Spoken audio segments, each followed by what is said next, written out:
Já tem um tempinho que...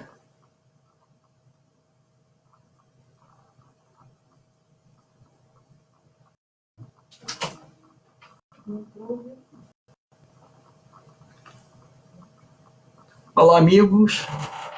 Já tem um tempinho que a gente não faz aqui a live pelo Facebook, porque nós temos feito aí por outros meios, por causa do uso do PowerPoint e gráficos, etc., né? Mas hoje a gente não vai usar, a gente não vai fazer uso disso, então vamos usar mais a Bíblia mesmo. Então nós vamos fazer essa live já direto no Facebook, não é? É muito legal a gente poder falar com vocês, porque, muito embora eu não esteja vendo vocês, mas eu tenho a sensação de estar realmente falando com aquele grupo que gosta de estudar a Bíblia. E nós hoje vamos estudar introdução ao livro de Daniel e vamos estudar também o capítulo 1 do livro de Daniel. Mas para isso vamos então começar fazendo uma breve oração. Pai Celestial, muito obrigado, Senhor, pela oportunidade que temos nesses momentos em que estamos vivendo aí uma grande quarentena, devido a essa situação do coronavírus, e assim podermos abrir mais detidamente a Tua palavra e estudarmos um pouco a respeito das profecias bíblicas. Solicitamos a Ti, Senhor, que Tu nos abençoes ao abrirmos a Tua palavra, que Tu fales, Senhor, a cada coração e nos ajude, nos abençoes para que possamos compreender de maneira muito clara as mensagens que tu tens para nós através do estudo do livro de Daniel e posteriormente também do livro de Apocalipse. Nós te agradecemos pela tua bênção, pedimos que tu estejas conosco e nos fortaleças na fé. Te rogamos no santo nome do Senhor Jesus. Amém. Ok, vamos lá. Se você está aí com a sua Bíblia, né? Abra aí no livro de Daniel. Vamos começar aqui capítulo 1, que vai ser o nosso estudo de hoje. Vamos fazer aqui algumas preliminares, vamos fazer um estudo preliminar e depois a gente vai entrar aqui no capítulo 1 de Daniel. Bem, o livro de Daniel é um livro bastante interessante porque ele foi escrito utilizando 2 idiomas diferentes. Aliás, pode-se dizer até 3, porque o livro ele começa a ser escrito em hebraico, depois vem uma porção em aramaico, e depois ele volta para o hebraico, mas vão aparecer algumas palavras em persa também.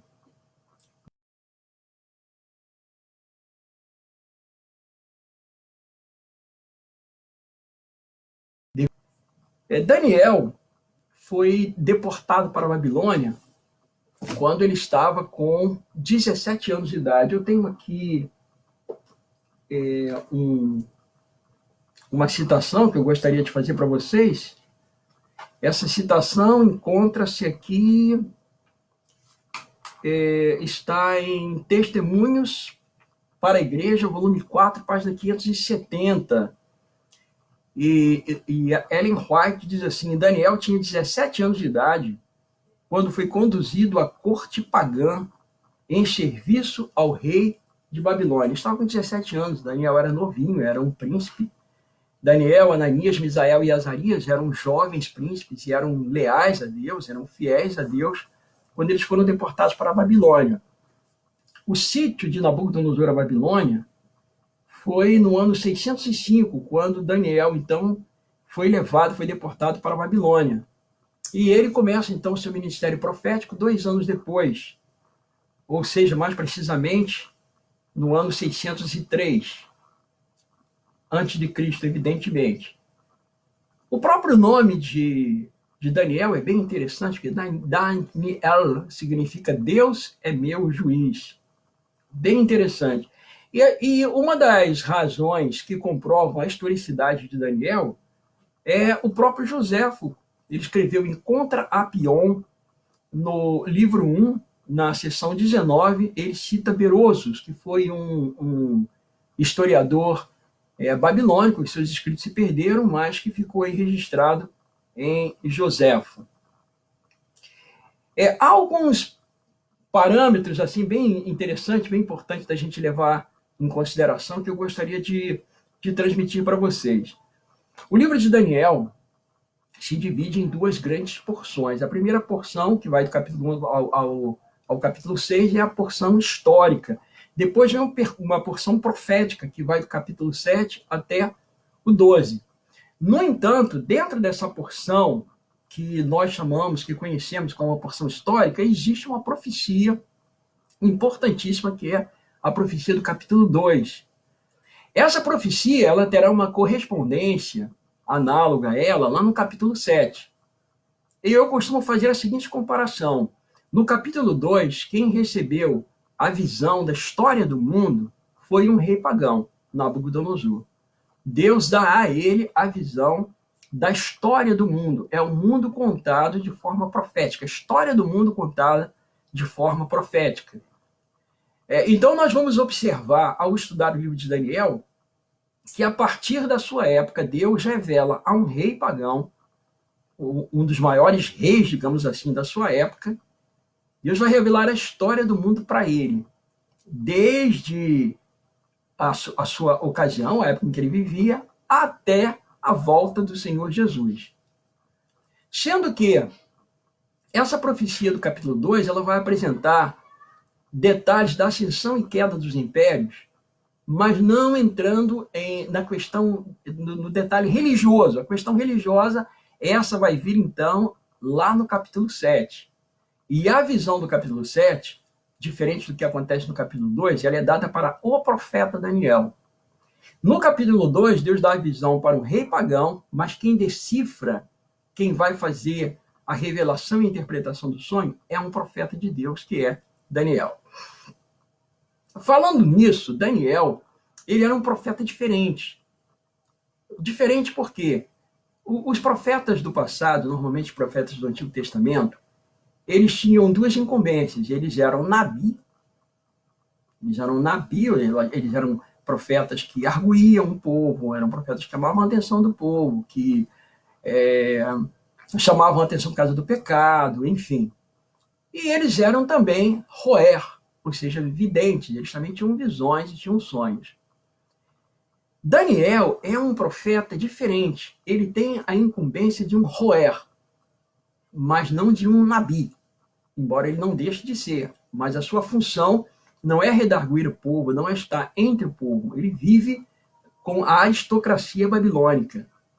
E agora, a sua incumbência é revelar aspectos muito importantes, diferentes. Porque quando você toma as profecias clássicas, pega, por exemplo, as profecias aí de Jeremias, você pega as profecias de Joel, de Abacuque, de qualquer profeta do Antigo Testamento, você vai observar que as profecias messiânicas, frequentemente, elas são muito mescladas.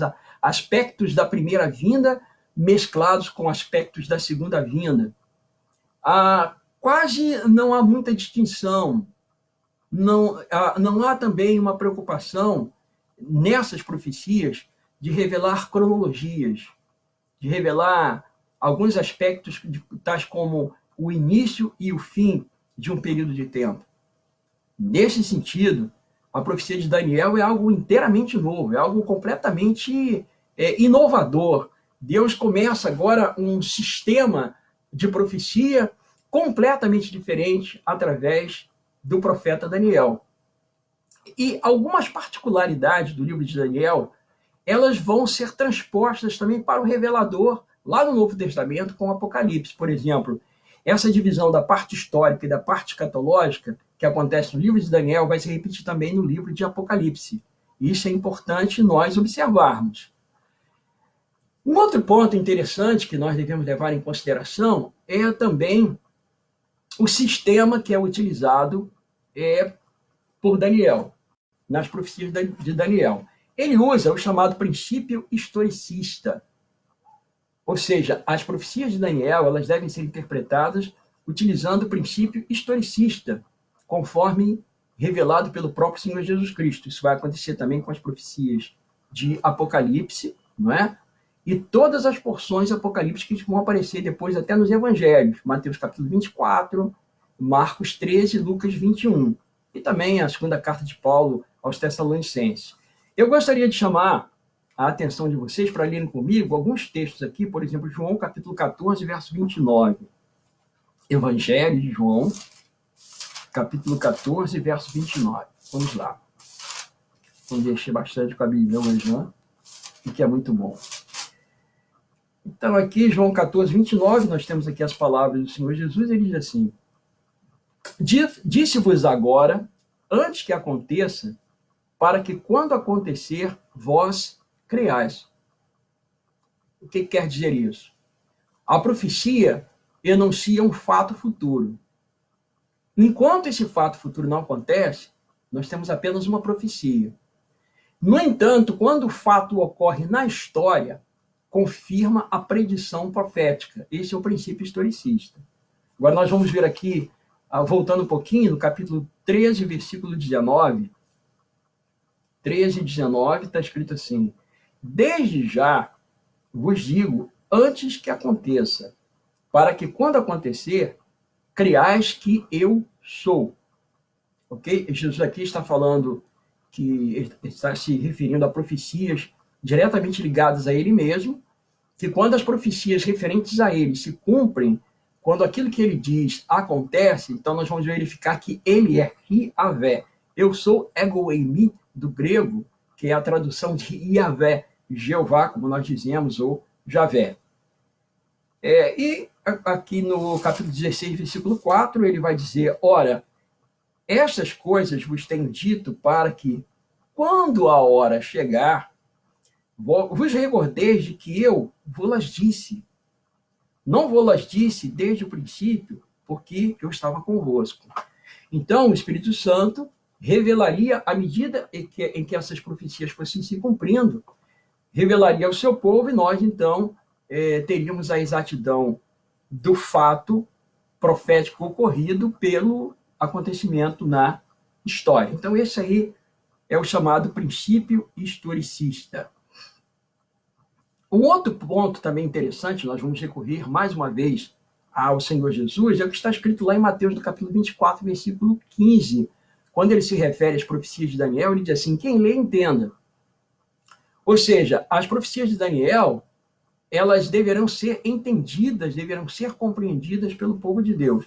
Falando nisso, eu gostaria de chamar aqui a atenção de vocês também para um texto que é muito interessante, que é no livro seguinte a Daniel, no livro de Oséias. Livro de Oséias 14, verso 9, está escrito assim: quem é sábio que entenda estas coisas? Quem é prudente que as saiba? Porque os caminhos do Senhor são retos, e os justos andarão neles, mas os transgressores neles cairão. Ou seja, os transgressores da lei de Deus não vão compreender as mensagens contidas no livro de Daniel e Apocalipse. Porque as mensagens de Daniel e Apocalipse, elas foram destinadas para o povo de Deus, para a compreensão do povo de Deus. Esse é um outro fator também que é muito interessante de nós ressaltarmos, de realçarmos. Isso é um ponto realmente muito, muito, muito interessante. Uma outra questão é que nós estamos aqui falando a respeito da deportagem, digamos assim, de Daniel, Ananias, Misael e Azarias para a Babilônia. E você deve se perguntar, mas, peraí, Daniel fazia parte do povo de Deus? Jerusalém era a capital do povo de Deus, e Deus permitiu que esse povo fosse deportado por um rei babilônico? Nós já vamos ver o porquê, mas é importante nós realçarmos o seguinte: Deus está no controle da história. Eu vou mostrar algo para vocês aqui, que às vezes a gente, ao estudar, a gente não percebe alguns detalhes. Eu quero chamar a atenção de vocês para mostrar o seguinte, que Deus está no controle. Se o seu povo foi levado, deportado para a Babilônia, é porque havia uma razão. Mas isso não foi porque Nabucodonosor fosse mais poderoso do que o povo de Deus. Isso não foi porque os deuses de Nabucodonosor foram mais poderosos do que Jeová. Não é isso. É porque o próprio Deus utilizou Nabucodonosor para poder repreender o seu povo.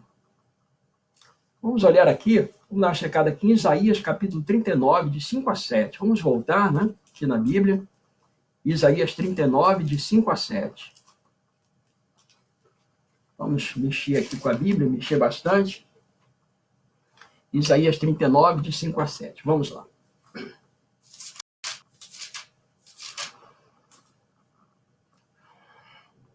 Olha. Então disse Isaías a Ezequias: ouve a palavra do Senhor dos Exércitos. Eis que virão dias em que tudo quanto houver em tua casa, com o que entesouraram teus pais, até o dia de hoje, será levado para a Babilônia.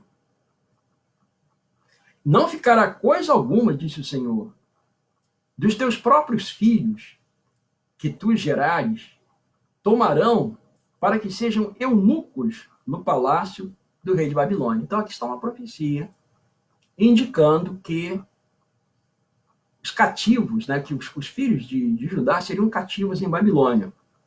Vamos continuar, vamos ver aqui, agora vamos passar para o livro de Jeremias 25, verso 9.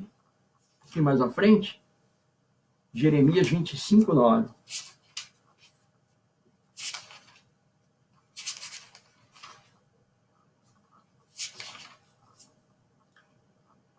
Eis que mandarei buscar todas as tribos do norte, diz o Senhor, como também a Nabucodonosor, rei de Babilônia, meu servo.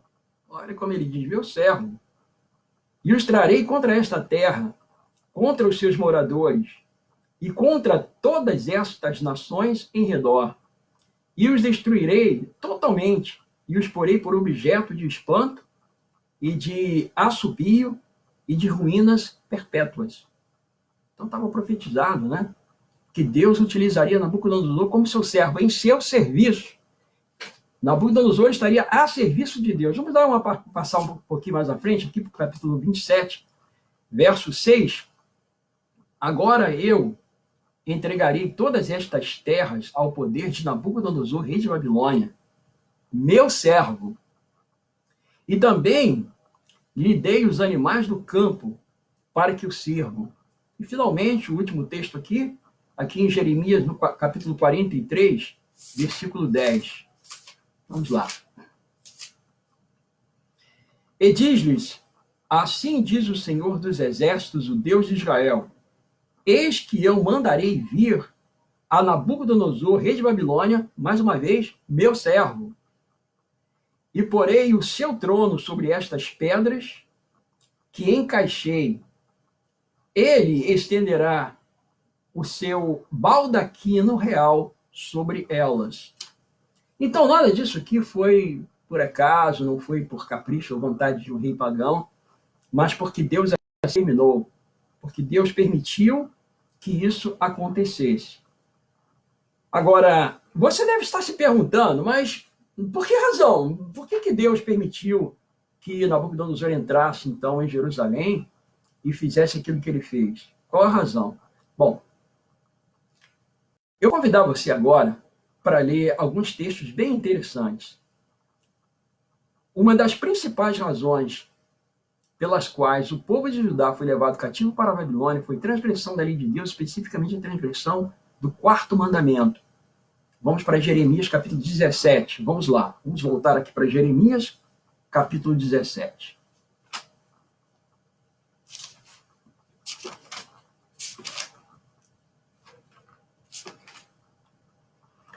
Vamos ler um texto um tanto quanto longo, mas não tão longo assim. Nós vamos ler a partir do versículo 24. O ideal é que você depois leia o capítulo todo, mas nós vamos ler do verso 24 até o verso 27. Ok? Vamos lá.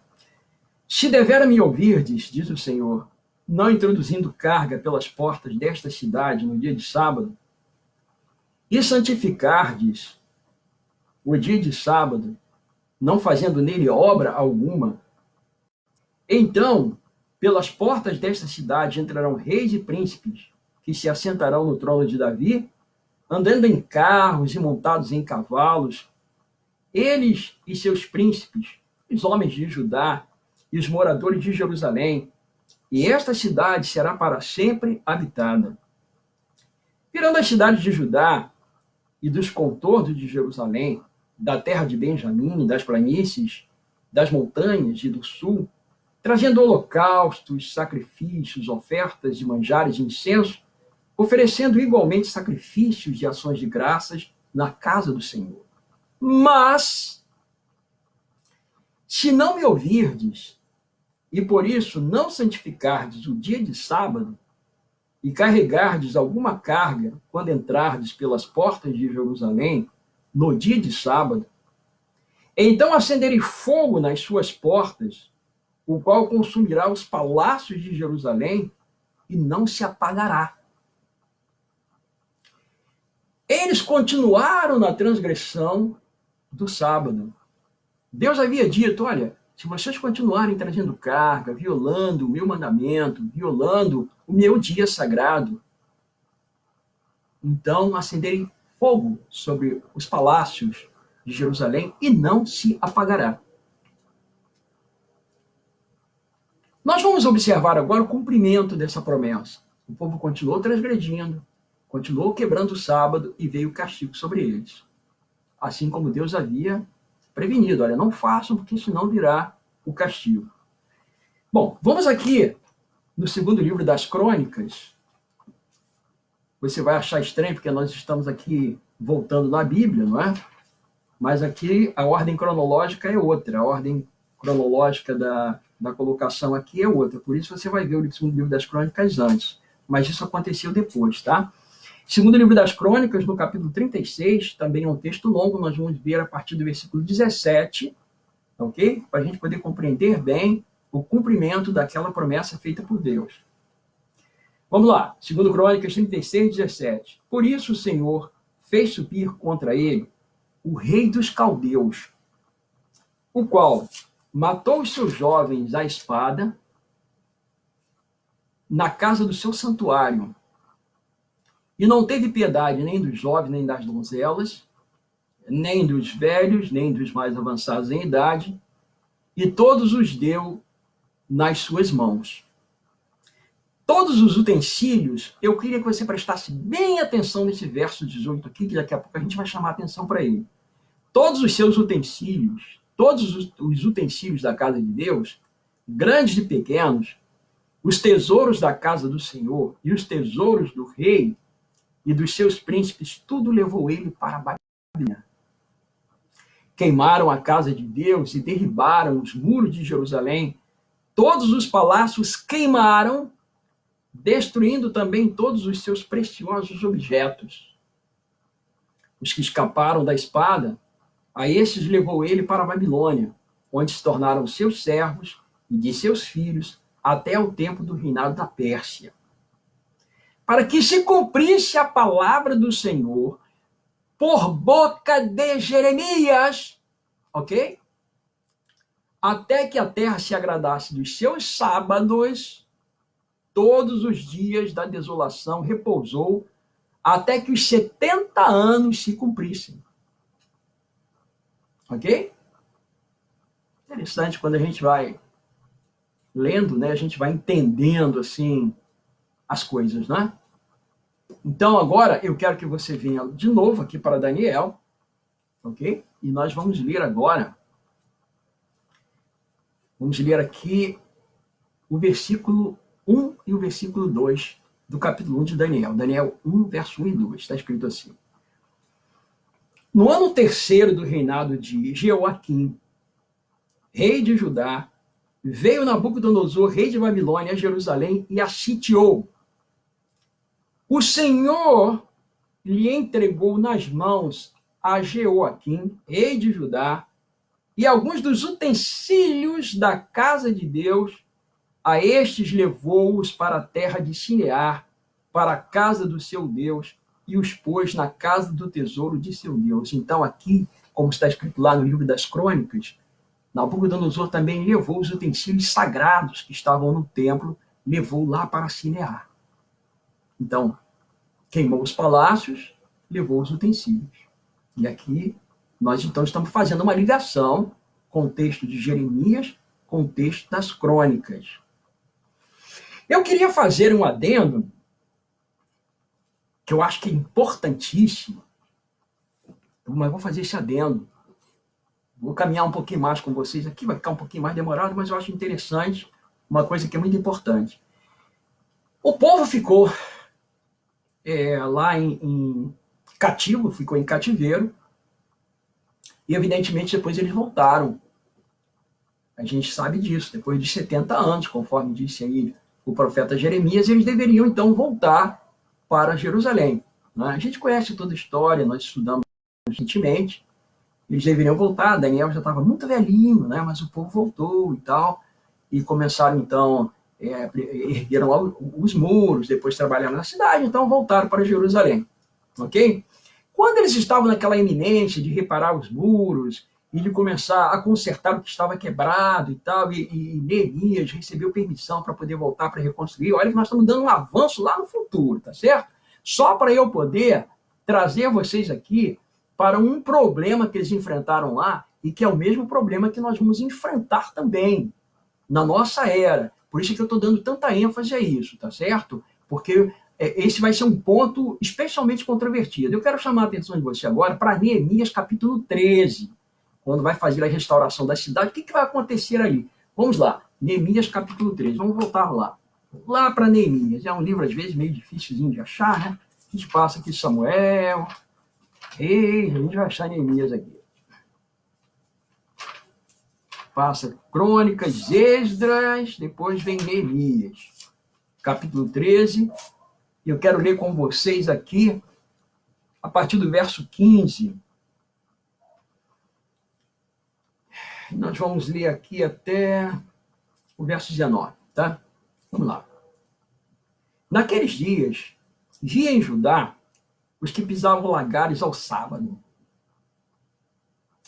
e traziam trigo e carregavam sobre jumentos, como também vinho, uvas e figos e toda sorte de cargas, que traziam a Jerusalém no dia de sábado, e protestei contra eles por venderem mantimentos neste dia. Também habitavam em Jerusalém tírios, que traziam peixes de toda sorte de mercadoria, que no sábado vendiam aos filhos de Judá e em Jerusalém. Contendi com os nobres de Judá, eles disse: que mal é este que fazeis, profanando o dia de sábado? Acaso não fizeram vossos pais assim, e não trouxe o nosso Deus todo este mal sobre nós e sobre esta cidade? Está lembrando lá de Jeremias, está vendo? Crônicas. E vós ainda trazeis ira maior sobre Israel, profanando o sábado?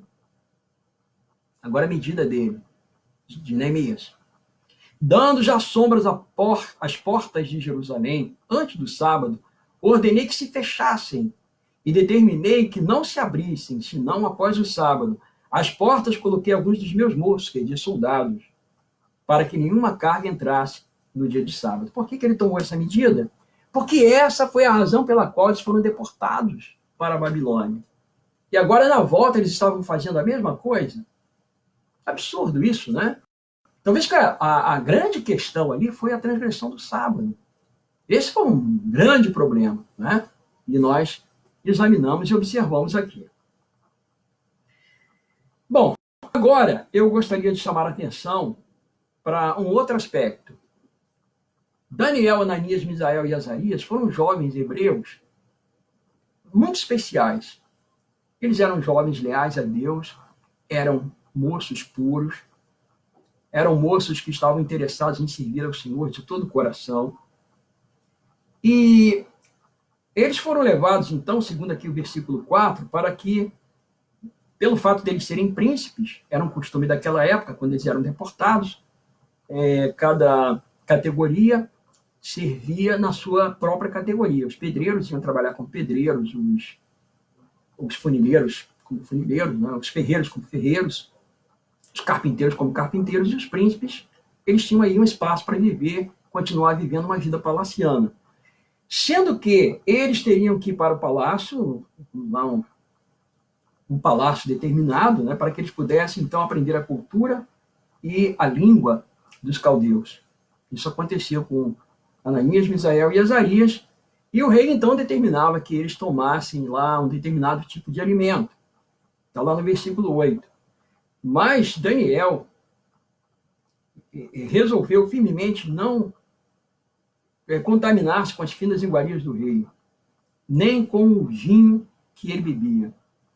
Então pediu a chefe dos eunucos que não contaminar-se. A gente conhece, né? Mas em seguida o chefe dos eunucos ficou preocupado, e aí, no versículo 10, ele vai dizer, olha, isso vai trazer um problema para mim, o rei pode mandar me matar por causa disso, né? Além do mais, vocês podem ficar com os rostos mais abatidos do que o dos outros jovens, estou lendo o verso 10, da vossa idade.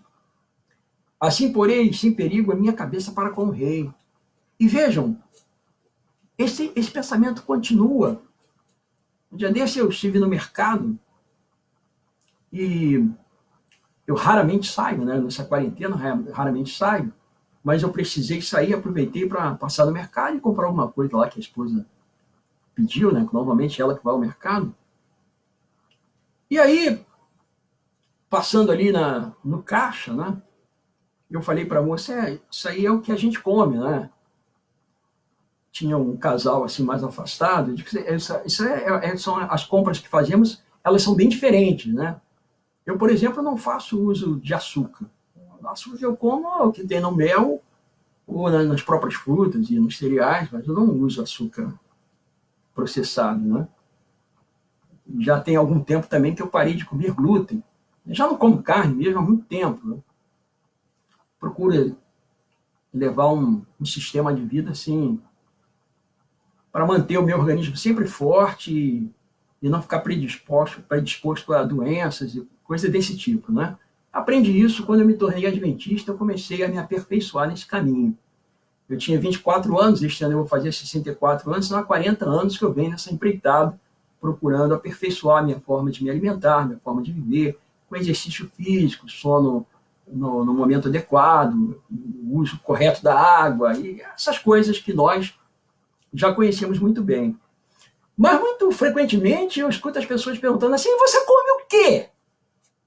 Quando você diz que não come carne, que você não toma leite, que você não come queijo, e as pessoas perguntam, e você come o quê? Engraçado isso, né?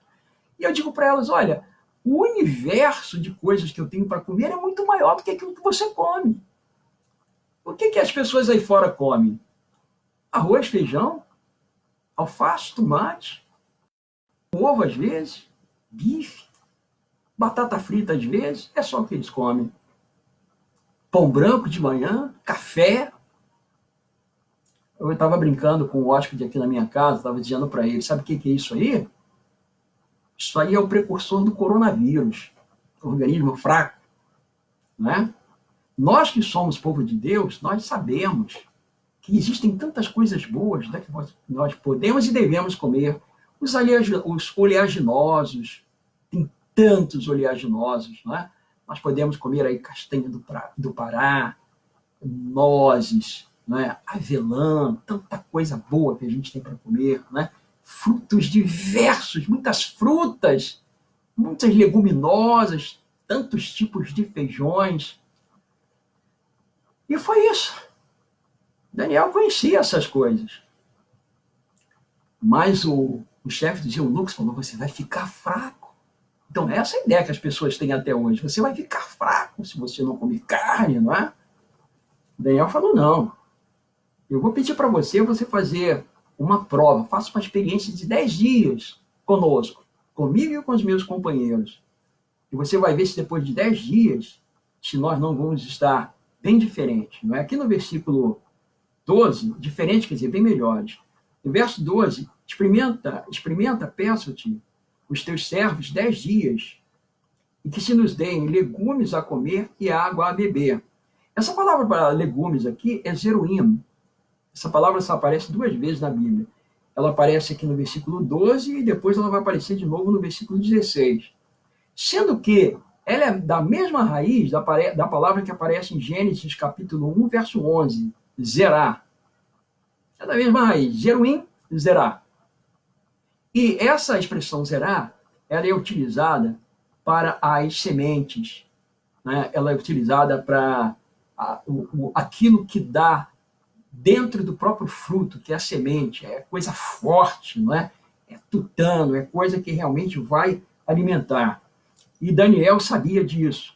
Além do mais, foram 10 dias de oração, 10 dias buscando a presença de Deus, porque ali naquelas iguarias, naquilo que ia para a mesa do rei, estavam bebidas alcoólicas, carne de porco, carne de caça, essas carnes imundas que os hebreus não comiam e que nós também não comemos.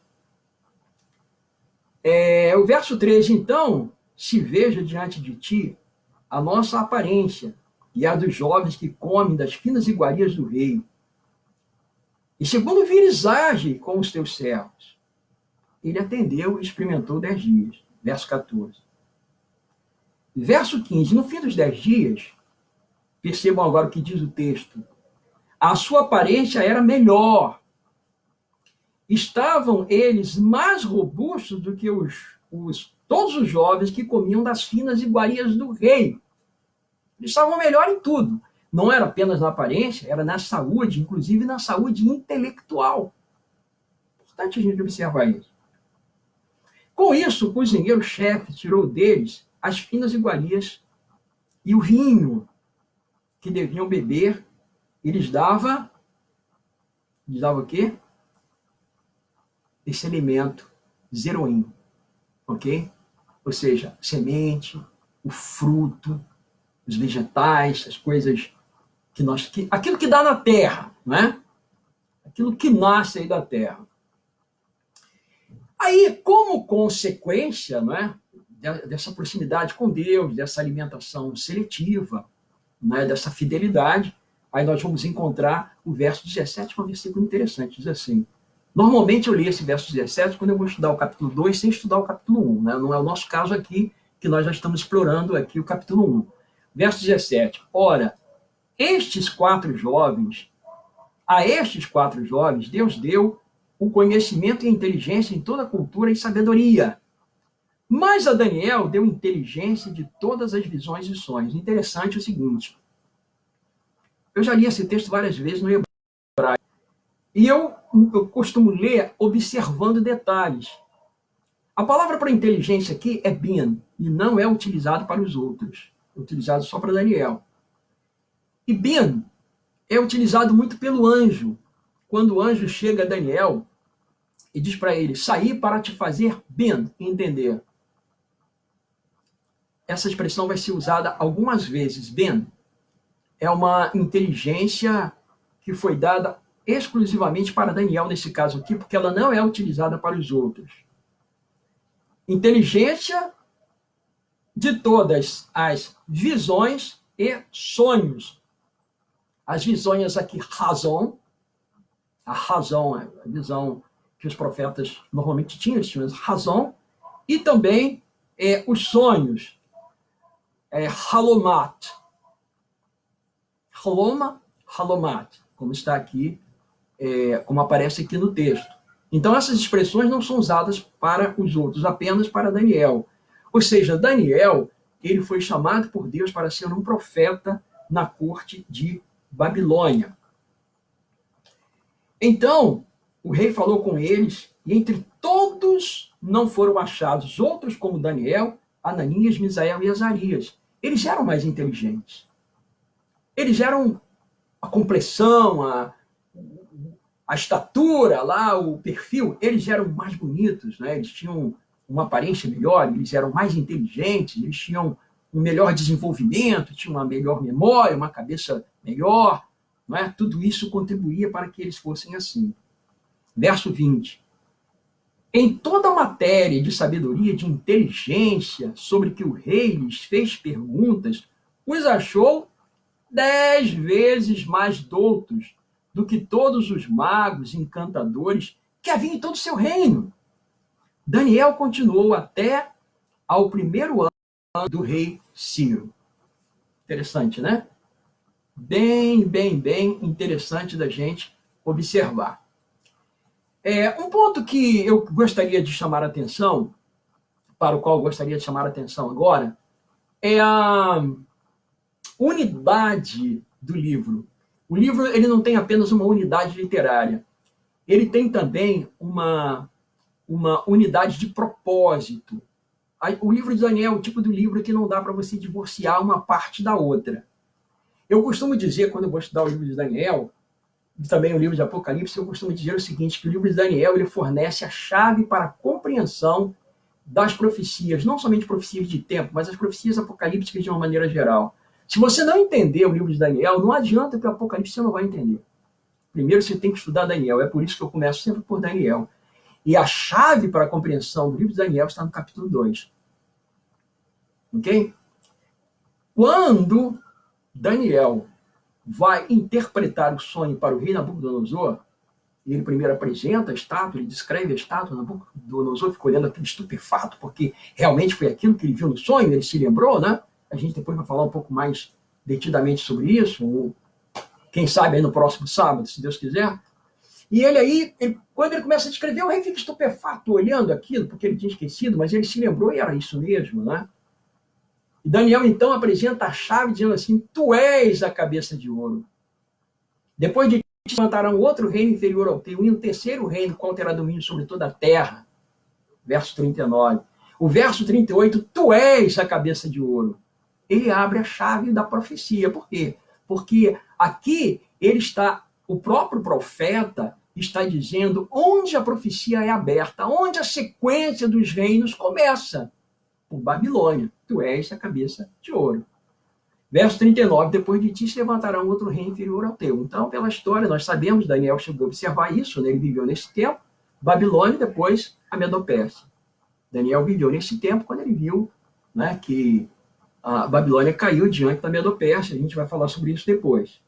Ok? Então, nós vamos observando que há a sequência desses reinos, o aparecimento desses reinos, eles vão estar espalhados pelo livro de Daniel. Eu quero convidar vocês agora para lerem comigo o capítulo 5, verso 28 e 31. Aqui mesmo, 5, 28 e 31. Capítulo 5, verso 28, está escrito assim. Pérez, dividido foi o teu reino e dado aos medos e persas. Então aqui ele diz, tu és a cabeça de ouro, depois de ti se levantará um outro reino. Então aqui aparece no capítulo 5, que reino é esse? Os medos e persas. Aí no verso 31, e Dario, o Medo, com cerca de 62 anos, se apoderou do reino. Então ali diz qual o reino? Medos e persas, e o próprio rei que estaria ali, Dario. Agora nós vamos aqui para o verso capítulo 6, versículo 15. 6,15. Então aqueles homens foram juntos ao rei e lhe disseram, sabe, ó rei, que é lei dos meus e dos persas que nenhum interdito ou decreto que o rei sancione se pode mudar. Mais uma vez, não, aqui aparece os medos e os persas. Agora no versículo 8, nós temos aqui, Daniel, pois, prosperou no reino de Dario e no reino de Ciro, o persa. Aparece aqui o outro rei, Ciro, o persa. Continuando, nós vamos para o capítulo 8, versículo 20 e 21, que é muito conhecido, né? Nós vamos ver aqui nomeados mais alguns reinos. Ele diz assim, aquele carneiro com 2 chifres que viste são os reis da Média e da Pérsia. Mas o bode peludo é o rei da Grécia. Então aparece aqui o terceiro reino. Então nós já temos Babilônia, a Medopérsia e a Grécia. O chifre grande entre os olhos é o primeiro rei. Ok? E aí depois o próximo reino é o Império Romano. Então o que a gente observa? Que há uma unidade no livro de Daniel. Ok? O livro de Daniel ele tem uma unidade tanto na parte histórica, como ele tem uma unidade também na parte escatológica. Nós vamos, neste caminho aí, nós vamos estudar sobre o princípio dia-ano, quando ele é aplicado, quando ele não é, porque como é que é o princípio dia-ano. Normalmente a gente apresenta apenas Números 14, 34 e Ezequiel 4, 7 ou 4, 6, se for na corrigida. Nós vamos estudar o princípio de anos e nós vamos ver que ele é muito mais amplo do que isso, e tem muitos mais detalhes, né? É muito interessante.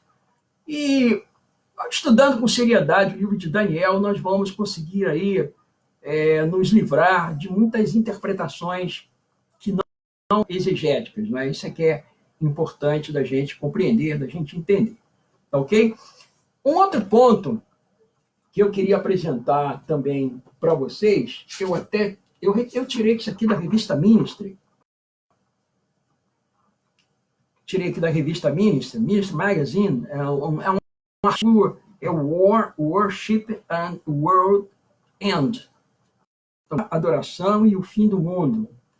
E o autor, ele vem apresentando aqui uma proposição muito interessante e eu gostaria de partilhar com vocês. Ele vem, segundo a tese dele, ele não está errado, ele diz assim que o Daniel ele vai apresentar uma luta de adoração. Um grande conflito, como diz lá Daniel capítulo 10, verso 1, um grande conflito entre o bem e o mal, um grande conflito entre Deus e Satanás. Então, na porção narrativa, que é do capítulo 1 ao capítulo 6, a supremacia do verdadeiro Deus e seus adoradores é demonstrada sobre os adoradores idolátricos de Babilônia e seus sucessores, de 6 formas diferentes. Ele vai apresentar as 6 aqui. Eu achei assim bem interessante, por isso que eu quis partilhar com vocês. O capítulo 1 demonstra que os adoradores de ídolos são inferiores em sabedoria aos adoradores do Criador. Nós acabamos de ver isso. O capítulo 2 descreve de que forma apenas os verdadeiros adoradores poderiam compreender os mistérios do futuro. Apenas Daniel poderia interpretar o sonho do rei a respeito dos últimos dias. Terceiro, o capítulo 3 demonstra como Deus pode livrar da furiosa provação aqueles que se recusam a submeter-se à adoração idolátrica. 4. O capítulo 4 demonstra a superioridade da soberania divina sobre o maior homem do mundo secular da sua geração. O eu de Nabucodonosor sucumbe diante do grande eu sou. O capítulo mostra que a autoadoração é autodestrutiva. 5. O capítulo 5 ensina que o sacrilégio deve inevitavelmente atrair a tribulação. Sacrilégio, né? Tomou vinho com concubinas ali, nas taças sagradas do Senhor, naquelas taças, naqueles utensílios que tinham sido trazidos lá de Jerusalém, lá do templo, né? Um abuso tremendo, não é isso? A história da festa profana de Belsazar chegou ao seu clímax na terrível manifestação da mão sobrenatural, escrevendo na parede o seu julgamento. A adoração fabricada pelo homem resulta na colheita da morte. 6. O capítulo 6 ilustra como o legislador divino pode derrotar o programa de perseguição dos legisladores terrenos. O Fiat de Dario foi jogado ao chão e Daniel surgiu ileso da cova da morte. Interessante, né? O autor ele continua aqui fazendo uma consideração que eu queria partilhar com vocês também. Ele diz assim: a segunda metade de Daniel prossegue ensinando, através da visão profética, o que já havia sido operado na porção narrativa. O tema permanece o mesmo, isto é, o conflito entre a verdadeira e a falsa adoração. Um tema estendido mais tarde pelo vidente de Patmos, no livro complementar do Novo Testamento, o Apocalipse.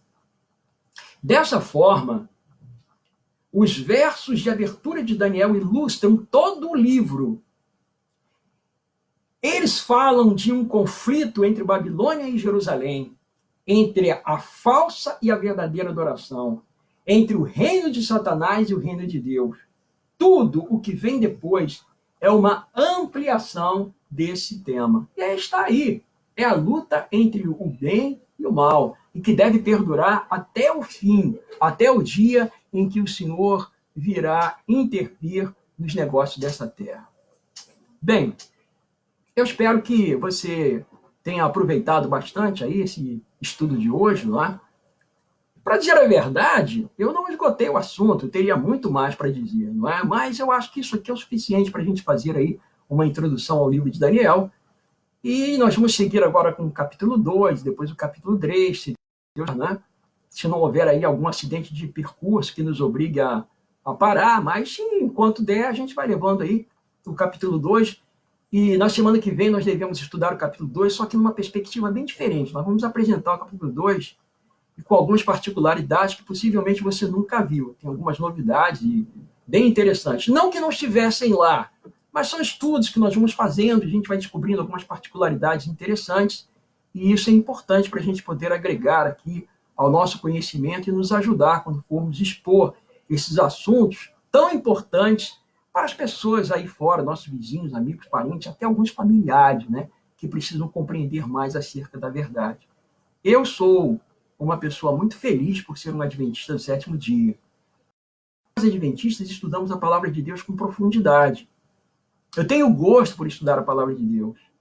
O adventismo me ensinou isso. O adventismo é algo que é bastante a pesquisar profundo a palavra de Deus. E eu louvo a ele, porque a gente está vendo as profecias se cumprindo, e eu posso dizer que nós somos protagonistas de uma nova história que vai começar. Eu acredito que verei o Senhor Jesus Cristo voltar. Essa crise que nós estamos vivendo no mundo hoje está indicando isso, está apontando para isso. Dentro o nosso Senhor voltando das nuvens dos céus, e nós devemos nos preparar para nos encontrar com Ele. Oremos então. Pai elevado, eu quero te agradecer, Senhor, pela exposição e pelo conhecimento da maravilhosa palavra. Pedimos, Senhor, que Tu nos abençoes, a fim de nos cada vez nos estribando neste conhecimento, aprendendo mais de Ti, para que naquele grande dia, quando o Senhor estiver nas nuvens dos céus e clamar pelos Teus santos e escolhidos, lá estejamos nós. Eu te rogo, Senhor, no maravilhoso nome do Senhor, que vive por toda a eternidade. Amém, Senhor. Louvado seja, Senhor, o Teu santo, poderoso e maravilhoso nome. Amém.